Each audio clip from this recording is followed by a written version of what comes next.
দ্বাদশ সংসদ নির্বাচনের মনোনয়ন যাচাই বাছাই শেষকাল, নানা অনিয়মে নৌকার প্রার্থী সহ অনেক হেভিওয়েট বাদ। রাজনৈতিক সমাবেশ করতে অনুমতি লাগবে ইসির, ভোটের আগে পরে পরিস্থিতি পর্যবেক্ষণ করবে ইইউ। এবারের নির্বাচন অপরাজনীতির বিরুদ্ধে বললেন ওবায়দুল কাদের, স্বতন্ত্র প্রার্থীদের বহিষ্কারের সিদ্ধান্ত হয়নি। বঙ্গোপসাগরে ঘূর্ণিঝড় মিগজাউম আঘাত হানবে না বাংলাদেশ উপকূলে, বলছে আবহাওয়া অফিস।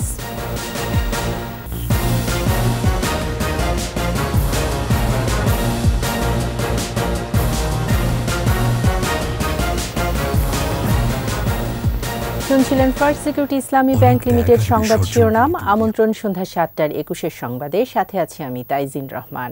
দর্শক, ২১ টেলিভিশনের সংবাদ একই সাথে সরাসরি দেখতে পাবেন আমাদের ফেসবুক পেজ www.facebook.com/2124 অনলাইনে।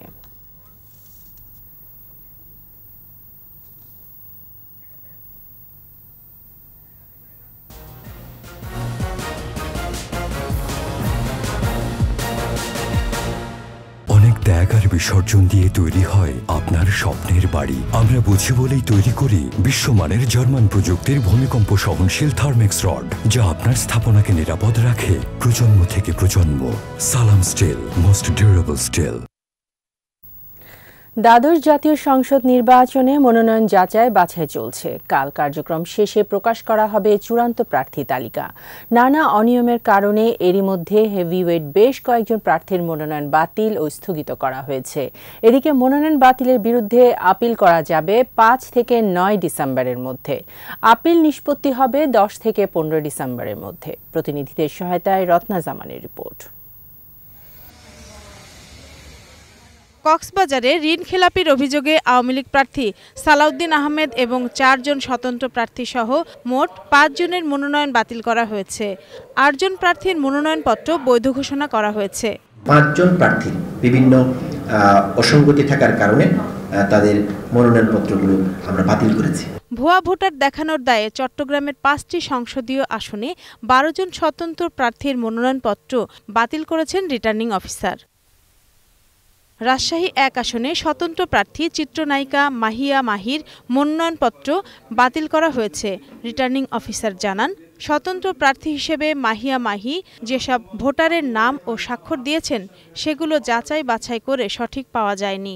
এছাড়াও পররাষ্ট্র প্রতিমন্ত্রীর স্ত্রী শাহনেওয়াজ আয়েশা আক্তার জাহান ডালিয়া সহ ৩ জনের মনোনয়ন বাতিল করা হয়েছে। সিলেটের ৬টি আসনে ৩১ জনের মনোনয়ন বৈধ। সিলেট ২ আসনের বর্তমান সংসদ সদস্য মোকাব্বির খান সহ ১৪ জনের বাতিল হয়। গাজীপুরে ৫টি আসনের মধ্যে বিভিন্ন রাজনৈতিক দল ও স্বতন্ত্র মিলিয়ে ৪৪ প্রার্থী মনোনয়নপত্র জমা করেন। এসব প্রার্থীর মধ্যে ২৬ জনের প্রার্থিতা বৈধ এবং জাতীয় পার্টির এম নিয়াজ উদ্দিনের প্রার্থিতা বাতিল হয়। ঋণ খেলাপি হিসাবে বাংলাদেশ ব্যাংক থেকে প্রতিবেদন আসায় আমাদের গাজীপুর ১ আসনের যিনি প্রার্থী ছিলেন তার মনোনয়নপত্রটি আমরা বাতিল করি। মুন্সিগঞ্জ ১ আসনে নানা অনিয়মের কারণে বিকল্প ধারার প্রার্থী মাহি বি চৌধুরী সহ ৩ জনের মনোনয়নপত্র বাতিল হয়েছে।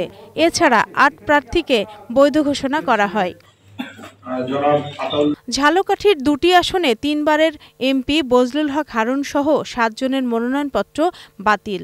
বর্তমান সংসদ সদস্য আমির হোসেন আমু ও আওয়ামী লীগের মনোনীত ব্যারিস্টার শাহজাহান ওমর সহ ৮ জনের বৈধ ঘোষণা। গোপালগঞ্জ ২ নির্বাচনী এলাকার প্রার্থীদের যাচাই বাছাইয়ের ৮ প্রার্থীর মধ্যে ২ জনের মনোনয়ন বাতিল ও ১ জনের স্থগিত করা হয়েছে। বরিশালে ৬ আসনের ৫৪ প্রার্থীর মধ্যে ৬ জনের মনোনয়ন বাতিল বলে ঘোষণা করা হয়েছে। ৭ জনের বিরুদ্ধে নানা আপত্তি থাকায় স্থগিত রাখা হয়েছে। পাবনা ২ আসনে বিএনএমের প্রার্থী কণ্ঠশিল্পী ডলি সায়ন্তনীর মনোনয়ন ঋণ খেলাপির অভিযোগে বাতিল করা হয়েছে। কিশোরগঞ্জ ২ আসনে ঋণ খেলাপির অভিযোগে বহিষ্কৃত বিএনপি নেতা আখতারুজ্জামান রঞ্জনের প্রার্থিতা বাতিল। বগুড়া ৪ আসনে বিএনএম প্রার্থী আশরাফুল হোসেন আলম ওরফে হিরো আলমের কাগজপত্র সঠিক না থাকায় মনোনয়ন বাতিল করা হয়েছে। ভোলায় জাতীয় পার্টি, বাংলাদেশ কংগ্রেস ও স্বতন্ত্র সহ 2 প্রার্থীর মনোনয়ন বাতিল করা হয়েছে। পটুয়াখালী 1 আসনের আয়কর খেলাপির দায়ে জাতীয় পার্টির কো-চেয়ারম্যান ও সাবেক মন্ত্রী ABM রুহুল আমিন হাওলাদার ও 4 আসনের জাতীয় পার্টির আব্দুল মান্নান হাওলাদারের মনোনয়ন বাতিল করা হয়েছে। রত্না সামান, 21 টেলিভিশন। তফসিল ঘোষণার পর কোনো ধরনের রাজনৈতিক সমাবেশ করতে অনুমতি লাগবে বলে জানিয়েছে নির্বাচন কমিশন। ইইউর বিশেষজ্ঞ টিমের সাথে বৈঠক শেষে ইসির অতিরিক্ত সচিব জানান, সারা দেশে নির্বাচনের আগে ও পরের পরিবেশ পরিস্থিতি পর্যবেক্ষণ করবে ইউরোপীয় ইউনিয়ন। বিস্তারিত শিউলি শবনমের রিপোর্টে। 10 ডিসেম্বর আন্তর্জাতিক মানবাধিকার দিবসে ঢাকায় সমাবেশ করতে চায় আওয়ামী লীগ। 28 অক্টোবরের সমাবেশ পণ্ড হওয়ার পর এদিন মাঠে নামার চিন্তা করছে বিএনপিও। তবে নির্বাচন কমিশন বলছে, আচরণবিধি অনুযায়ী কোনো রাজনৈতিক সমাবেশ করতে হলে ইসির অনুমতি নিতে হবে। অনুমতির জন্য এখনো কোনো চিঠি পায়নি কমিশন। রাজনৈতিক সমাবেশের জন্য তো যদি কোথাও জনসমাবেশ করে সেক্ষেত্রে তো অনুমতি নিতে হবে। আমাদের আচরণবিধিতে যেভাবে আছে সেটা বলবে আছে, লোকাল অ্যাডমিনিস্ট্রেশন আছে, ওখানে রিটার্নিং অফিসার আছে, সেক্ষেত্রে থেকে মানে অনুমতি নিবে। এদিকে দ্বাদশ সংসদ নির্বাচন উপলক্ষে নির্বাচনী আইন কানুন, ভোটের আগে পরের পরিবেশ, নির্বাচন ঘিরে কোনো সহিংসতার ঘটনা ঘটে কিনা সব ধরনের পরিস্থিতি পর্যবেক্ষণ করবে ইইউ। তারা আগামী 23শে জানুয়ারি পর্যন্ত বাংলাদেশে অবস্থান করে তারা বিভিন্ন নির্বাচনী বিষয়গুলো পর্যবেক্ষণ করবেন। আমরা তাদেরকে হেল্প করব, সে বিষয়টা আমরা এনশিওর করেছি। আমাদের পররাষ্ট্র মন্ত্রণালয়ের প্রতিনিধি ছিল, তারা পররাষ্ট্র মন্ত্রণালয় যখন ঢাকার বাইরে যাবে তারা পররাষ্ট্র মন্ত্রণালয়কে জানিয়ে তাদের কেন একটা সিকিউরিটি ইস্যু আছে সে বিষয়গুলো তারা ইনফর্ম করেই তারা যাবে। এর আগে সকালে ইইউর 4 সদস্যের কারিগরি বিশেষজ্ঞ টিমের সাথে প্রায় 1 ঘণ্টা বৈঠক করে নির্বাচন কমিশন। শিউলি শবনম, 21 টেলিভিশন, ঢাকা। দেশে সুষ্ঠু নিরপেক্ষ নির্বাচন হবে এবং তা হবে দুর্নীতি এবং অপরাজনীতির বিরুদ্ধে, এমনটাই বললেন আওয়ামী লীগ সাধারণ সম্পাদক ওবায়দুল কাদের। নিশ্চিত করেন, যারা স্বতন্ত্রভাবে মনোনয়ন জমা দিয়েছেন তাদের দল থেকে বহিষ্কার করা হবে না। অভিযোগ করেন, চোরাগুপ্তা হামলায় টোকাই ব্যবহার করছে বিএনপি। সাহস থাকলে তারেক রহমানকে মাঠের রাজনীতিতে আসারও আহ্বান জানান ওবায়দুল কাদের। প্রণব চক্রবর্তীর রিপোর্ট। ধানমন্ডিতে আওয়ামী লীগ সভাপতির রাজনৈতিক কার্যালয়ে সাংবাদিকদের মুখোমুখি আওয়ামী লীগ সাধারণ সম্পাদক ওবায়দুল কাদের। কর্মকর্তাদের ট্রান্সফার এগুলো কিন্তু আওয়ামী লীগ করছে না। বলেন, রাজনীতির স্বাভাবিক পথ থেকে সরে সন্ত্রাসের পথ বেছে নিয়েছে বিএনপি। জয় হবে না জেনেই তারা নির্বাচনে অংশ নিচ্ছে না।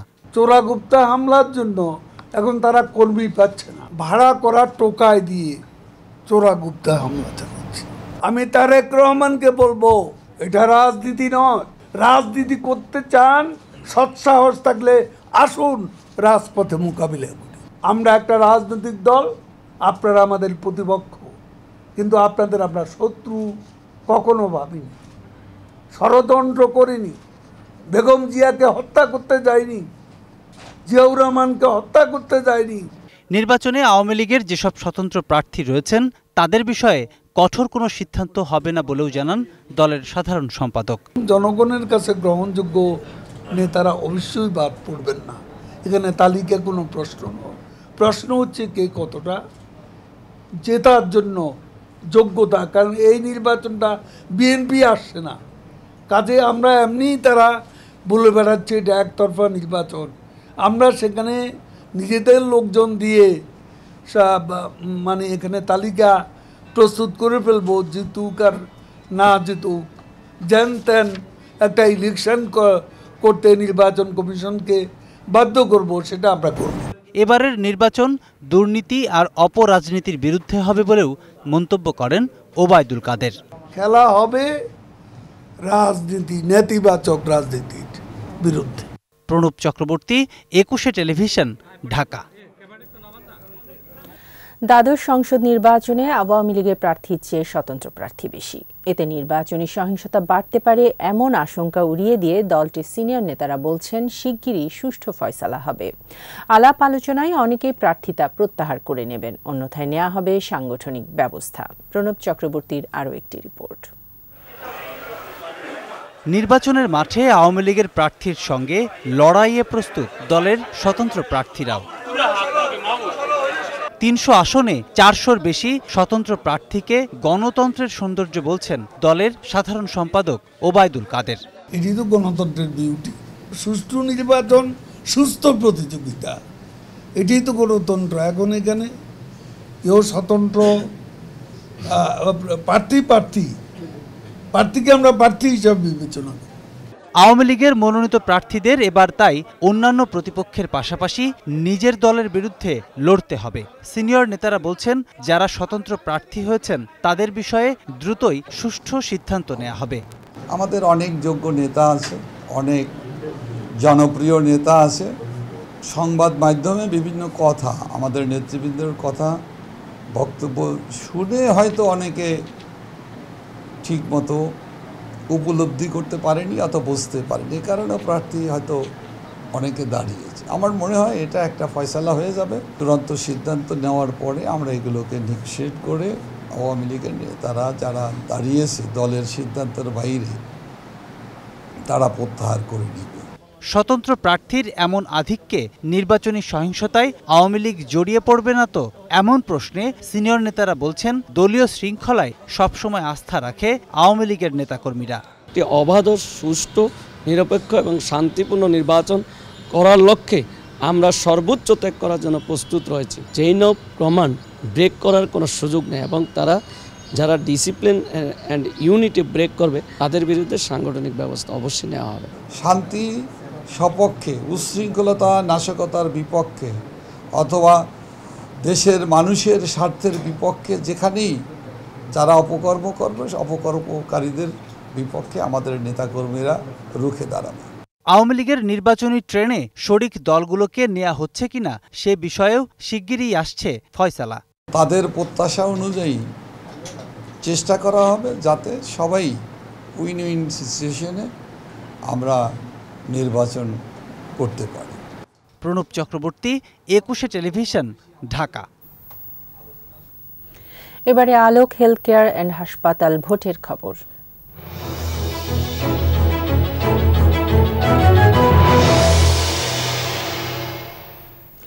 রাজধানীর পাশের জেলা গাজীপুরে জোরে সোরে বইছে নির্বাচনী হাওয়া। যোগ্য প্রার্থীকেই সংসদে পাঠাতে চান ভোটাররা।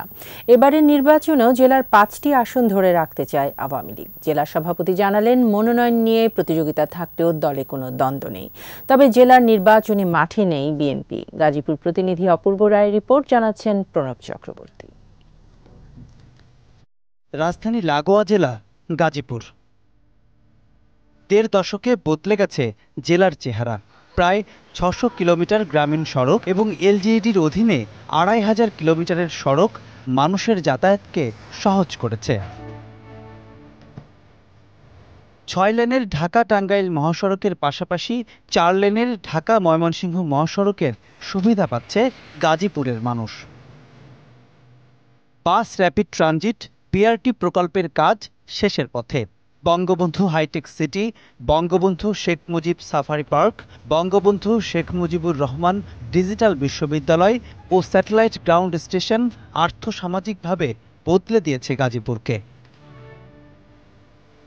গাজীপুরের শেখ ফজিলাতুন্নেসা মুজিব মেমোরিয়াল, বিশেষায়িত হাসপাতাল ও নার্সিং কলেজ স্বাস্থ্য শিক্ষার উন্নয়নের আরেক চিত্র।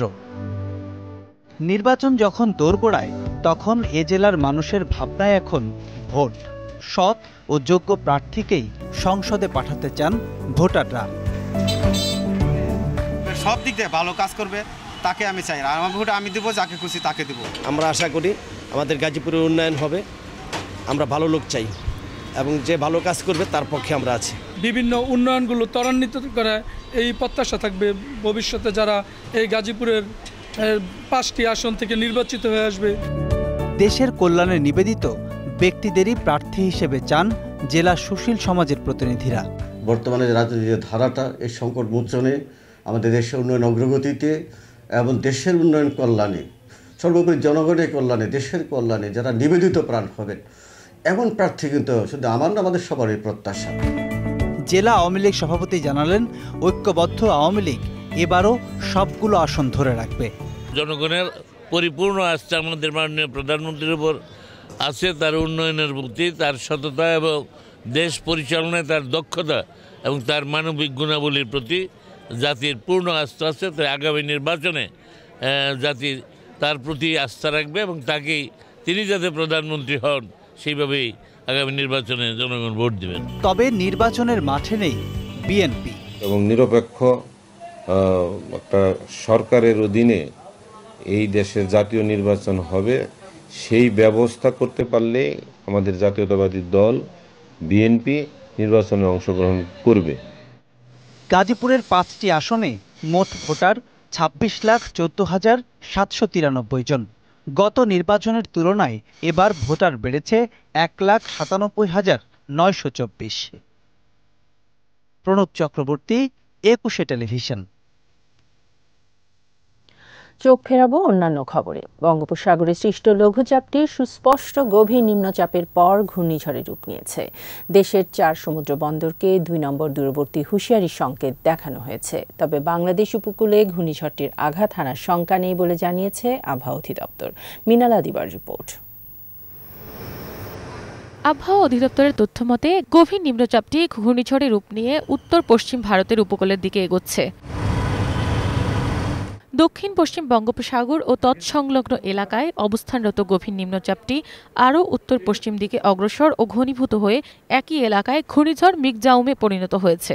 দক্ষিণ পশ্চিম বঙ্গোপসাগরে অবস্থানরত গভীর নিম্নচাপটি আজ 3 ডিসেম্বর সকাল 6টায় ঘূর্ণিঝড় মিগজাউমে পরিণত হয়েছে। এটি আরও উত্তর পশ্চিম দিকে অগ্রসর হয়ে 5 ডিসেম্বর সকাল থেকে দুপুরের দিকে ভারতের অন্ধ্র উপকূল অতিক্রম করার সম্ভাবনা রয়েছে। তবে ঘূর্ণিঝড়টি বাংলাদেশে আঘাত হানবে না বলে জানিয়েছে আবহাওয়া অফিস। ঘূর্ণিঝড় কেন্দ্রের নিকটবর্তী এলাকায় সাগর বিক্ষুব্ধ রয়েছে। দেশের সমুদ্রবন্দর সমূহকে 2 নম্বর দূরবর্তী হুঁশিয়ারি সংকেত দেখিয়ে যেতে বলা হয়েছে এবং উত্তর বঙ্গোপসাগর অবস্থানত মাছ ধরার নৌকা ট্রলারসমূহকে উপকূলের কাছাকাছি থেকে সাবধানে চলাচল করতে বলা হয়েছে। ঘূর্ণিঝড়ের প্রভাবে 6 ও 7 ডিসেম্বর দেশের মধ্য ও দক্ষিণাঞ্চলে হালকা থেকে মাঝারি বৃষ্টিপাত হওয়ার সম্ভাবনা দেখছে আবহাওয়াবিদরা। মিনালা দিবা, 21 টেলিভিশন, ঢাকা। স্বরাষ্ট্রমন্ত্রী আসাদুজ্জামান খান কামাল বলেছেন, দ্বাদশ জাতীয় সংসদ নির্বাচন সুষ্ঠুভাবে সম্পন্ন করার লক্ষ্যেই নির্বাচন কমিশন পুলিশ বাহিনীতে রদবদল করছে। রাজধানীতে কৃষিবিদ ইনস্টিটিউট মিলনায়তনে মুজিব একটি জাতির রূপকার চলচ্চিত্রের প্রদর্শনীতে যোগ দেন মন্ত্রী। এ সময় আরও বলেন, 2013-14 সালের মতো বিএনপি আবারও আগুন সন্ত্রাসের মধ্য দিয়ে দেশকে অস্থিতিশীল করার চক্রান্ত করছে। শিডিউল ডিক্লেয়ার হয়ে গেলেই নির্বাচন কমিশনের মাধ্যমে আমাদের নিরাপত্তা বাহিনী থেকে আরম্ভ করে সব কিছু তার উপরে ন্যস্ত থাকে। তার নির্দেশ অনুযায়ী তিনি মনে করেছেন দেশের সুষ্ঠু নির্বাচন করতে হলে যারা অধিক কাল যাবত ওসি হিসাবে আছেন তারা হয়তো কিছু কেউর প্রতি ইনক্লাইন্ড হতে পারেন, এটা তাদের বিবেচনা, আমার কিন্তু নয়, এটা তাদের কথা। সেই জন্যই তারা ওসিদেরকে ট্রান্সফার করতে বলেছেন এবং নির্বাচন কমিশনের সিদ্ধান্ত অনুযায়ী ওসিরা যথারীতিভাবে ট্রান্সফার হবেন। লিবিয়া থেকে দ্বিতীয় দফায় 263 জন আটকে পড়া বাংলাদেশি ফিরিয়ে আনা হবে 5 ডিসেম্বর। ডিটেনশন সেন্টারে থাকাদের মধ্য থেকে প্রথম দফায় আসেন 143 জন। নিয়মিত সাপ্তাহিক ব্রিফিংয়ে এসব তথ্য জানিয়েছেন পররাষ্ট্র মন্ত্রণালয়ের বিকল্প মুখপাত্র রফিকুল আলম। তবে চাকরির নামে প্রতারণার শিকার ঠিক কী পরিমাণ মানুষ লিবিয়ায় আছে তার সঠিক কোনো পরিসংখ্যান নেই পররাষ্ট্র মন্ত্রণালয়ের হাতে। ব্রিফিংয়ে জানানো হয়, প্রস্তুতির অগ্রগতি হওয়ায় শিগগিরই চীনের মধ্যস্থতায় রোহিঙ্গা প্রত্যাবাসন শুরু হতে পারে। এছাড়াও ঐক্যমতে পৌঁছানোয় চলতি মাসেই বাংলাদেশ ইথিওপিয়ার সরাসরি বিমান চলাচল চুক্তি সই হবে বলেও জানানো হয় ব্রিফিংয়ে। বাংলাদেশ মিয়ানমারের চলমান পরিস্থিতি পর্যবেক্ষণ করছে। পরিস্থিতির উন্নতি হলে দ্রুত রাখাইনে রোহিঙ্গাদের প্রত্যাবাসন শুরু হবে বলে আশা করা যায়। উল্লেখ্য, জোরপূর্বক বাস্তুচ্যুত মিয়ানমার নাগরিকদের নিরাপদ, মর্যাদাপূর্ণ, টেকসই এবং স্বেচ্ছায় প্রত্যাবাসন শুরু করার জন্য রাখাইনে প্রত্যাবাসনের পরে রোহিঙ্গারা কী কী সুবিধা পাবে সে সম্পর্কে রোহিঙ্গাদের ধারণা দেওয়া হয়েছে। অলমোস্ট 250 জনকে নিয়ে আসবো, এর পরের পর্যায়ে আরেকটা গ্রুপকে হয়তো নিয়ে আসা হবে। এটা নির্ভর করছে ডিটেনশন সেন্টারগুলোতে কতজন বাংলাদেশি আছে তার নাম্বারের উপরে। 106 জন শ্রমিকের বিরুদ্ধে ডক্টর ইউনূসের হাইকোর্টে পাওয়া রায়ের উপর 5 ফেব্রুয়ারি পর্যন্ত স্থিতি অবস্থা জারি করেছেন চেম্বার আদালত। এর ফলে সে পর্যন্ত 106 শ্রমিককে শ্রম আদালতে গিয়ে মামলা করার প্রয়োজন নেই বলে জানান আইনজীবী। চেম্বার বিচারপতি এম ইনায়েতুর রহিমের স্থিতি অবস্থা জারি করেন। এর আগে ডক্টর ইউনূসের গ্রামীণ কল্যাণের শ্রমিকদের 103 কোটি টাকা দিতে লেবার অ্যাপিলেট ট্রাইব্যুনালের রায় বাতিল করেন হাইকোর্ট। গ্রামীণ কল্যাণ থেকে চাকরিচ্যুত 106 শ্রমিককে শ্রম আইন অনুযায়ী কোম্পানির লভ্যাংশ পরিশোধ করতে গত 3রা এপ্রিল রায় দেয় ট্রাইব্যুনাল। পরে সেই রায় চ্যালেঞ্জ করে হাইকোর্টে আবেদন করেন ডক্টর ইউনূস।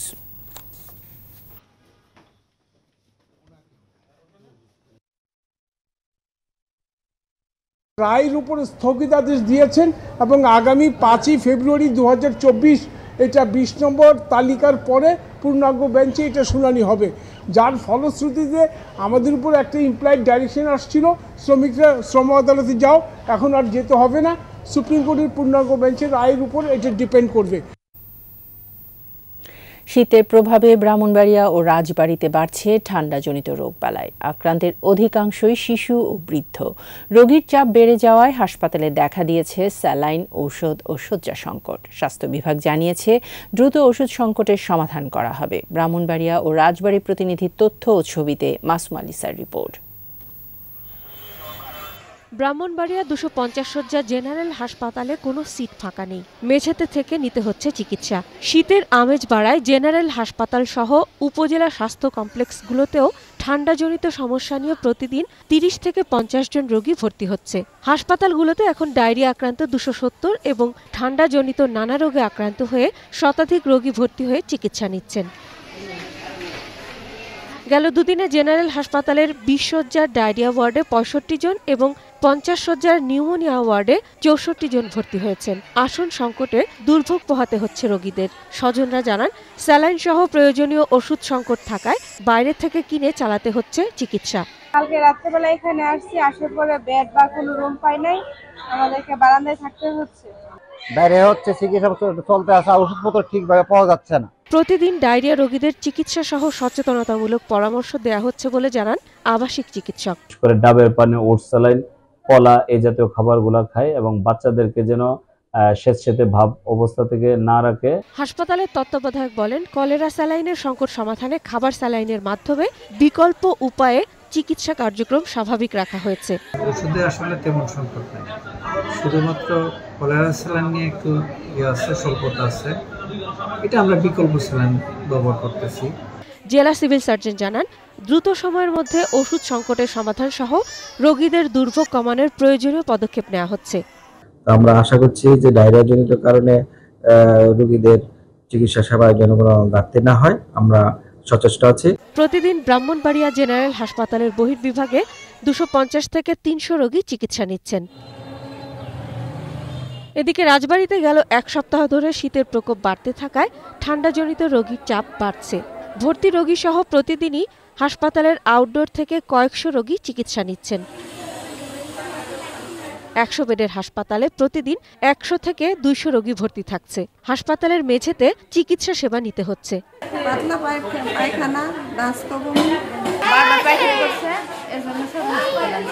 চিকিৎসকরা বলছেন, শীতে শিশুদের হজম শক্তি কমে যায়। এ অবস্থায় যেসব শিশু মায়ের দুধের পরিবর্তে বিভিন্ন গুঁড়ো দুধ খাচ্ছে, তারা ডায়রিয়ায় আক্রান্ত হচ্ছে বেশি।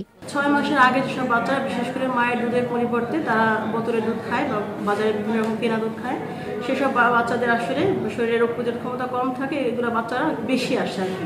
বর্তমানে 20 বেডের ডায়রিয়া ওয়ার্ডে 35 জন রোগী ভর্তি রয়েছে। এর মধ্যে 22 জন শিশু এবং 12 জন বৃদ্ধ। Masuma Lisa, 21 television.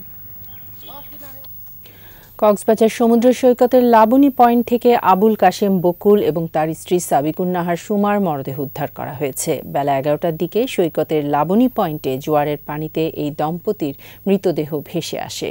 পুলিশ মরদেহ দুটি উদ্ধার করে ময়নাতদন্তের জন্য কক্সবাজার সদর হাসপাতালে মর্গে পাঠিয়েছে। বকুল এবং সুমা নাটোরের বড়াই গ্রামের বাসিন্দা। শনিবার তারা কক্সবাজার ঘুরতে যান, তবে মৃত্যুর কারণ এখন পর্যন্ত জানা যায়নি।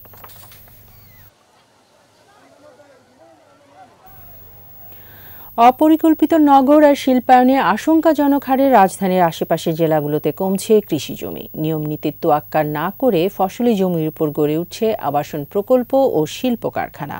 ভরাট হচ্ছে খাল, বিল, ডোবানালাও। প্রতিনিধিদের সহায়তায় রত্না জামানের রিপোর্ট।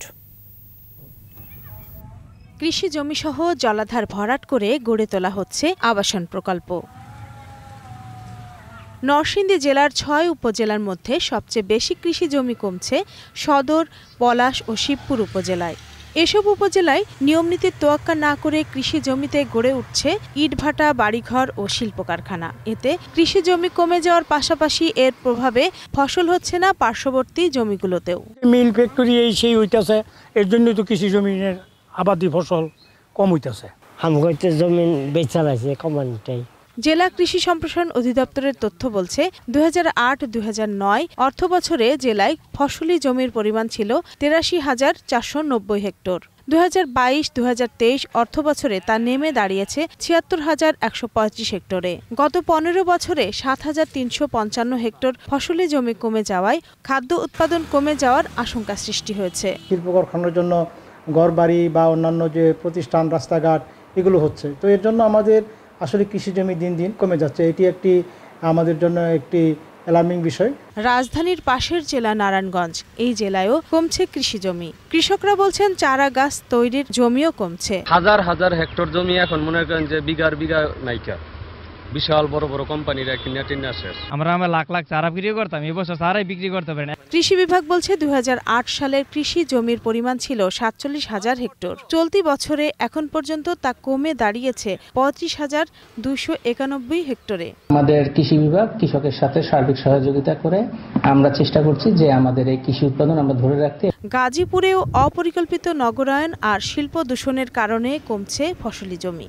একই সাথে দূষণে জমি হারাচ্ছে উর্বরতা। 5 বিঘার মধ্যে এখন আমি 1 বিঘা জায়গা চাষ করতে পারি, আর এই যে বর্জ্যপাতে সব আবর্জনায় নষ্ট হয়ে থাকে। মিল কারখানার যে ময়লা আবর্জনা, যে ময়লা পানি, কালার, এগুলো এসে আমাদের এই জমিগুলো নষ্ট করে ফেলেছে। কৃষি সম্প্রসারণ অধিদপ্তরের তথ্য বলছে 15 বছরে এই জেলায় 6,000 হেক্টর জমিতে ফসল আবাদ কমেছে। মিল কারখানাগুলোতে যে ইটিপি থাকার কথা ছিল, ইটিপি নাই। ইটিপি না থাকার কারণে এই বর্জ্যগুলো আমাদের কৃষির আবাদি জমি নষ্ট করছে। কৃষি জমি সুরক্ষা আইন দ্রুত পাস সহ সংশ্লিষ্ট প্রশাসনের তদারকি জোরদার হলে কৃষি জমি রক্ষা পাবে বলে অভিমত সংশ্লিষ্টদের। রত্না জামান, 21 টেলিভিশন। এবার বিজয়ের মাসের খবর।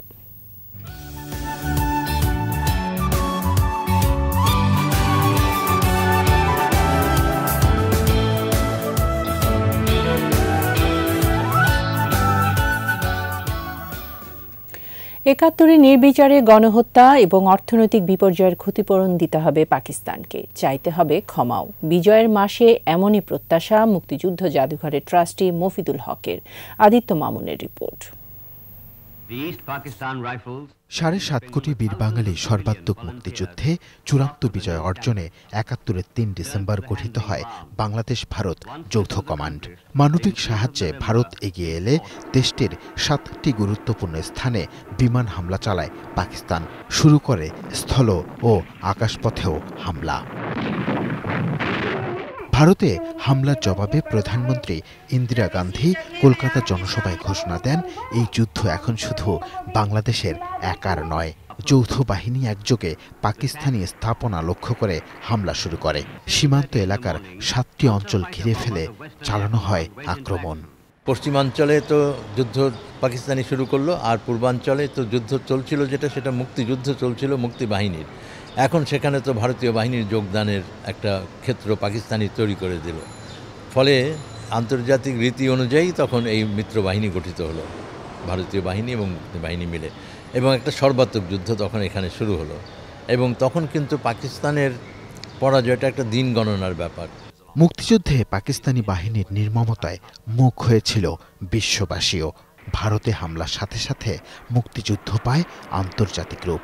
মুক্তিবাহিনীকে সহায়তায় ফরাসি যুবক ছিনতাই করেন বিমান। ৩ ডিসেম্বর মিত্রবাহিনীর আক্রমণের তীব্রতায় পালিয়ে যেতে থাকে পাকিস্তানি সেনারা। বাংলার রক্তভেজা মাটি আর পোড়া গন্ধ তখন ভারতেরও বিভিন্ন রাজ্যে। নির্মম গণহত্যার শিকার বাঙালিরা শুধু প্রাণই হারায়নি, জাতির বুদ্ধিবৃত্তিক চিন্তা চেতনাকে বিনাশের পাশাপাশি অর্থনীতিকেও পঙ্গু করেছিল পাকিস্তানি হানাদাররা। কত বাড়িঘর তারা পুড়িয়ে দিয়েছে সেই হিসাবটাও আমাদের করতে হবে। তারা যখনই যেখানে গেছে তারা বাজার পুড়িয়েছে, বাড়ি পুড়িয়েছে, অনেক সময় অনেক লাইব্রেরি তারা পুড়িয়েছে, এবং তার সঙ্গে তো মানুষ হত্যা ছিল, তার সঙ্গে নারী নির্যাতন, এইসব মিলে একটা সীমাহীন একটা বলা যায় যে একটা দুঃখের একটা অথৈ পাথারে আমরা ভেসেছি। সেই ক্ষত আজও রয়ে গেলেও ক্ষমা চায়নি কিংবা ক্ষতিপূরণ দেয়নি পাকিস্তান। অধিকার আদায় সহ সার্বিক মুক্তির লক্ষ্যে সময় এসেছে দেশি দোসরদের সাথে পাকিস্তানি সেনাবাহিনীরও বিচারের। পাকিস্তানিরা বিচারের আওতায় বাইরে আছে। এটা শুধু যে ব্যক্তির বিচার তা নয়, এটা তো একটা গোষ্ঠী, একটা মতাদর্শ, সেই বিচারটা তো আমাদের করতে হবে। সেখানে যেই দলগুলো এই কাজটা করেছে, ইউরোপে যেমন নাৎসি পার্টি নিষিদ্ধ, আমাদের এখানেও সেটা করতে হবে। কাজেই আমরা যখন ডিসেম্বরের স্মরণের মধ্যে যাই, অবশ্যই স্মৃতিটা আমরা জাগিয়ে তুলব, কিন্তু স্মৃতির সংগ্রামটা আমাদের পরিচালনা করতে হবে। নতুন প্রজন্মের জন্য এটা তাদের দায় এখন। আদিত্য মামুন, 21 টেলিভিশন, ঢাকা। বাংলা ভাষা ও সাহিত্য চর্চা ও গবেষণার প্রাণকেন্দ্র বাংলা একাডেমি উদযাপন করছে প্রতিষ্ঠার 68 বছর। বিকেলে একাডেমি চত্বরে আয়োজিত আলোচনা সভায় মূল প্রবন্ধ উপস্থাপন করেন ঢাকা বিশ্ববিদ্যালয়ের সাবেক উপাচার্য আ.ম.স. আরেফিন সিদ্দিক। এ সময় জাতির পিতা বঙ্গবন্ধু শেখ মুজিবুর রহমানের শিক্ষা ভাবনা নিয়ে আলোচনা করেন সাবেক উপাচার্য। স্বাগত বক্তব্যে একাডেমির মহাপরিচালক কবি নুরুল হুদা বলেন, বাংলা ভাষা ও সাহিত্য চর্চায় আগের মতোই সমান ভূমিকা রাখবে বাংলা একাডেমি। অনুষ্ঠানে উপস্থিত ছিলেন বাংলা একাডেমির সভাপতি কথা সাহিত্যিক সেলিনা হোসেন।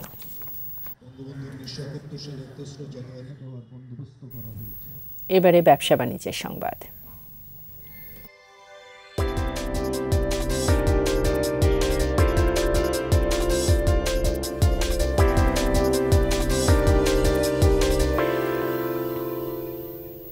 আমদানি কমের অজুহাত ও ভারতের দাম বাড়ায় একদিনের ব্যবধানে হিলিস্থল বন্দরে পেঁয়াজের দাম আরেক দফা বেড়েছে কেজিতে ৬ টাকা। একদিন আগে প্রতি কেজি পেঁয়াজ প্রকারভেদে ৮২ থেকে ৮৮ টাকা দরে বিক্রি হলেও তা বেড়ে বিক্রি হচ্ছে ৮৪ থেকে ৯৪ টাকায়। আমদানিকারকরা জানান, ভারত সরকারের নির্ধারিত ৮০০ মার্কিন ডলার মূল্যেই প্রতি টন পেঁয়াজ আমদানি করা হচ্ছে। তবে দেশের ডলার সংকটের কারণে ব্যাংকগুলো ঠিকমতো এলসি দিচ্ছে না, যে কারণে বন্দর দিয়ে পেঁয়াজের আমদানি অনেকটা কমে গেছে। এছাড়া সম্প্রতি ভারতের বিভিন্ন অঞ্চলে শিলাবৃষ্টির কারণে পেঁয়াজের উৎপাদন ব্যাহত হওয়ায় দেশটিতেই দাম কিছুটা ঊর্ধ্বমুখী। এতে সরবরাহ কমায় দামও বাড়তির দিকে রয়েছে। আর এরই সাথে শেষ করছি সন্ধ্যা ৭টার ২১ সংবাদ। যাবার আগে ফার্স্ট সিকিউরিটি ইসলামী ব্যাংক লিমিটেড সংবাদ শিরোনামগুলো জানিয়ে দিচ্ছি আরও একবার। দ্বাদশ সংসদ নির্বাচনের মনোনয়ন যাচাই বাছাই শেষকাল, নানা অনিয়মে নৌকার প্রার্থী সহ অনেক হেভিওয়েট বাদ। রাজনৈতিক সমাবেশ করতে অনুমতি লাগবে ইসির, ভোটের আগে পরে পরিস্থিতি পর্যবেক্ষণ করবে ইইউ। এবারের নির্বাচন অপরাজনীতির বিরুদ্ধে বললেন ওবায়দুল কাদের, স্বতন্ত্র প্রার্থীদের বহিষ্কারের সিদ্ধান্ত হয়নি। বঙ্গোপসাগরে ঘূর্ণিঝড় মিগজাউম আঘাত হানবে না বাংলাদেশ উপকূলে, বলছে আবহাওয়া অফিস।